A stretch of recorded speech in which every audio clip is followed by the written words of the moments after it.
As many of you know, I recently put out a video talking about losers and loserdom and what the individual on an individual level can do, and that's always important because we are individuals at the end of the day. But in this video, I want to talk about losers and loserdom from a different angle, namely the macroscopic angle, the political angle, the angle of nations, if you wish to frame it as such.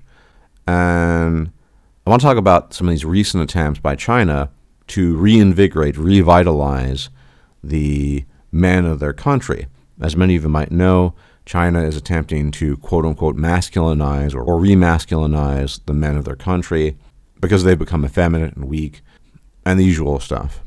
Why I think this is interesting is because for all its flaws in execution and the lack of likelihood and success, what China is in fact doing represents the first very visible government attempt in the hypermodern age to fix a certain problem.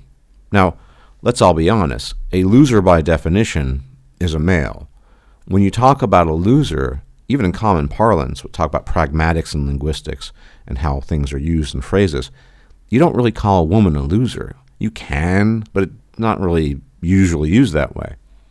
And so a loser by definition is a male, and the code to be read beneath the surface of effeminate men or men who are not fitting a certain standard is that they are, at the end of the day, losers. And China, the government more specifically, is getting concerned about this because obviously if you have an authoritarian government, then you need to make sure that the people that inhabit your country, the country you govern, are doing what you want them to. And arguably, losers as such are less malleable, more difficult to mold into the kind of clay soldiers, no pun intended, you all know those statues in China, that such a government might want. And what's interesting about this, of course, is that pretty much only China could do this. You couldn't do this in a Western country. Not really. You couldn't have government mandates to attempt to reform men as such.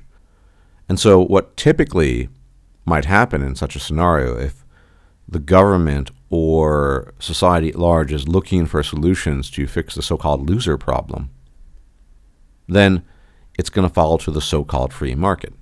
Products that you can buy, things that you can buy.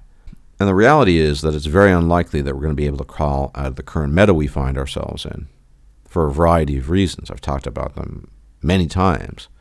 The progress of technology, how that technology has affected the dating and mating scene. And so when it comes from a macroscopic perspective, from governance perspective, from a society-wide perspective, the problem of the loser is very real because the loser is effectively useless. It's not that on a macroscopic scale people actually care about losers. Women don't obviously care about losers, and the men in charge don't care about losers, but they still need useful idiots.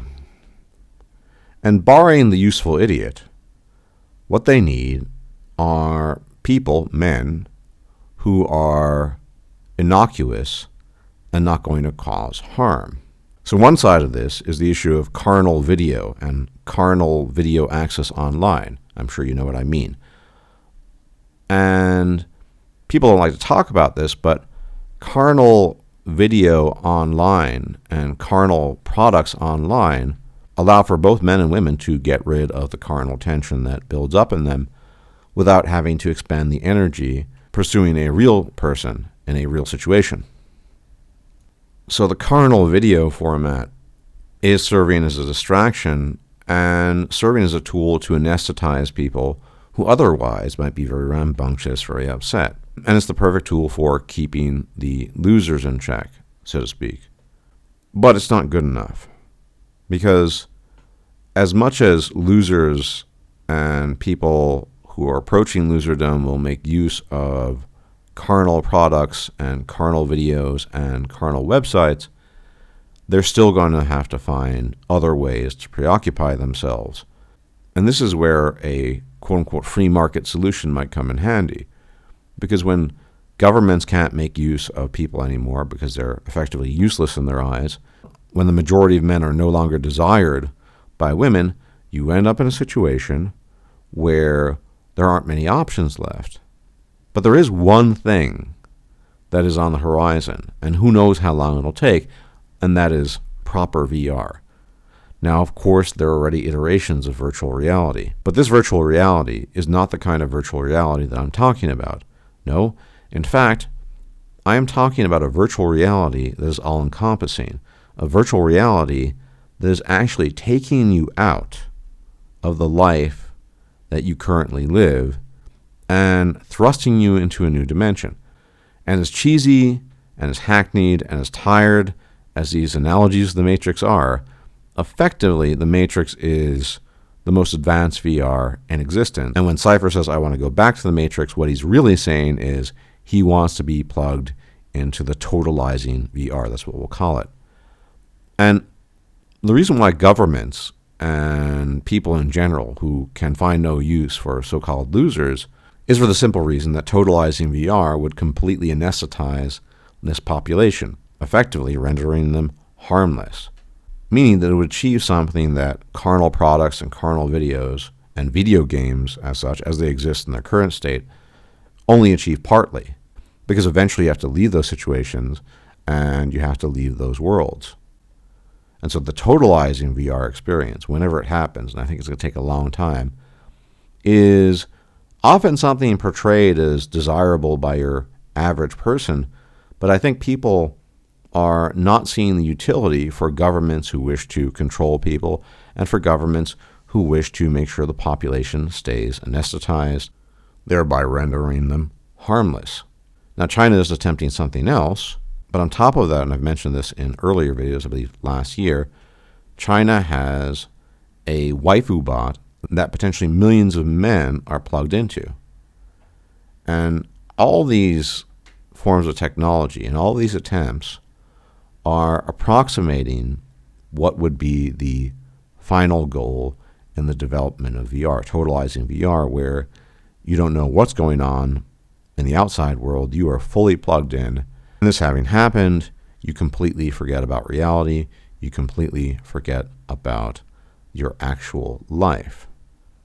And oddly enough, there is a mutual benefit for both the individual, the so-called loser, and the powers that be that cannot find anything useful for this so-called loser to do. Mind you, in former times, things like this, barring, of course, the obvious lack of technology, never would have happened because everyone was forced to be useful and everyone needed to pitch in. Not so much anymore.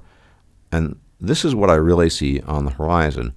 All of these things that we're witnessing now, whether it's online carnal products, whether it is online waifus that offer carnality in addition to other things, carnality and comfort, so to speak, video games, they're all pushing things in a certain direction. And the people that are typically most susceptible to this are so-called losers, i.e. men that society looks down upon and women simply ignore. And it will be interesting when that day comes, and I'm firmly convinced it will come. It'll just take a very long time for that totalizing experience, that governments will absolutely love this. And who knows, they might even fund research because they don't want citizens to be problems, and they would rather pack them away in some VR world where no one is the wiser and where they can be happy and they're not causing trouble. That is my prediction, and that is my belief that in the long run, the so-called solution to the so-called loser problem will be found in this totalizing VR experience, and everyone will profit in some way. And as the so-called losers leave society for their VR worlds, they benefit, and the government benefits because it has lost someone who could potentially be a troublemaker under different circumstances. Everyone, thank you for tuning in as always. Please like the video, subscribe, hit the bell icon to be informed of my videos. If I'm still alive, I'll check you out later. May the gods watch over you. Take care. Bye-bye. If you liked this video, please like, share, and subscribe. And if you enjoy my content, please consider making a donation or becoming a patron. Thanks for watching.